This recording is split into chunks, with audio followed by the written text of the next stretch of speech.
ദിവസങ്ങൾ നീണ്ട പ്രചാരണങ്ങൾക്കൊടുവിൽ നിലമ്പൂരിലെ ജനത ഇന്ന് വിധിയെഴുതി. ജനങ്ങൾക്കൊപ്പം സ്ഥാനാർത്ഥികളെല്ലാവരും തന്നെ അതിരാവിലെ എത്തി വോട്ട് രേഖപ്പെടുത്തിയിരുന്നു. വോട്ട് രേഖപ്പെടുത്തി പോളിംഗ് സ്റ്റേഷനിൽ നിന്നും പുറത്തിറങ്ങിയ സ്ഥാനാർത്ഥികൾ എല്ലാവരും വലിയ വിജയപ്രതീക്ഷയാണ് പങ്കുവച്ചത്. മുൻ തിരഞ്ഞെടുപ്പുകൾക്ക് സമാനമായി സ്റ്റാർ പ്രചാരകരെ മുൻനിർത്തി തന്നെയായിരുന്നു LDFും UDFും ഇത്തവണ പ്രചാരണം കൊഴുപ്പിച്ചത്. മുഖ്യമന്ത്രി പിണറായി വിജയൻ ഉൾപ്പെടെ സ്വരാജിനായി തിരഞ്ഞെടുപ്പ് രംഗത്ത് സജീവമായിരുന്നു.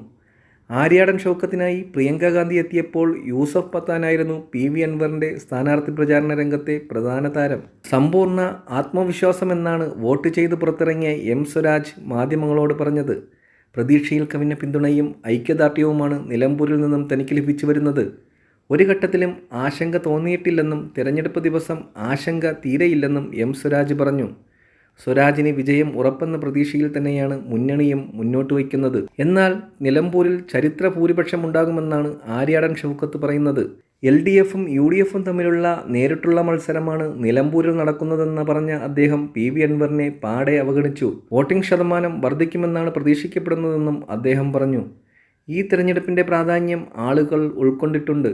ബൂത്തുകളുടെ എണ്ണം വർദ്ധിപ്പിച്ചതോടെ ആളുകൾക്ക് സുഗമമായി വോട്ട് ചെയ്യാൻ കഴിയുന്ന സാഹചര്യം ഉണ്ടായെന്നും ആര്യാടൻ ഷൗക്കത്ത് പറഞ്ഞു. കോരിച്ചൊരിയുന്ന മഴയിലും പ്രചാരണ രംഗത്ത് വലിയ ആവേശം ഉണ്ടായിട്ടുണ്ട്. കലാശക്കൊട്ടിലും പര്യടനത്തിലും കുടുംബയോഗങ്ങളിലും നിരവധി ആളുകളെത്തി.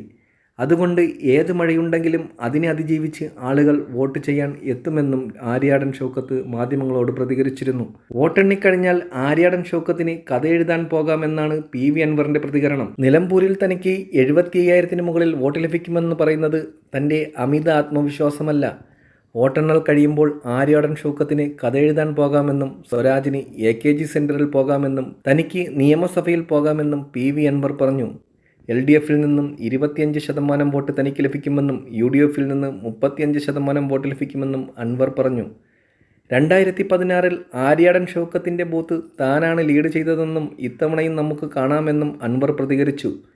UDF സ്ഥാനാർത്ഥി രാഷ്ട്രീയം പറഞ്ഞല്ല വോട്ട് പിടിക്കുന്നതെന്നും സിനിമാ ഡയലോഗ് പറഞ്ഞാണ് വോട്ട് ചോദിക്കുന്നതെന്നും അൻവർ പറഞ്ഞു. ഇപ്പോൾ നടക്കുന്ന തിരഞ്ഞെടുപ്പ് ഭരണത്തിൻ്റെ വിലയിരുത്തലാകുമോ എന്നും മറിച്ചൊരു വിധി വന്നാൽ മുഖ്യമന്ത്രി രാജിവെക്കുമോ എന്നും അൻവർ ചോദിച്ചു.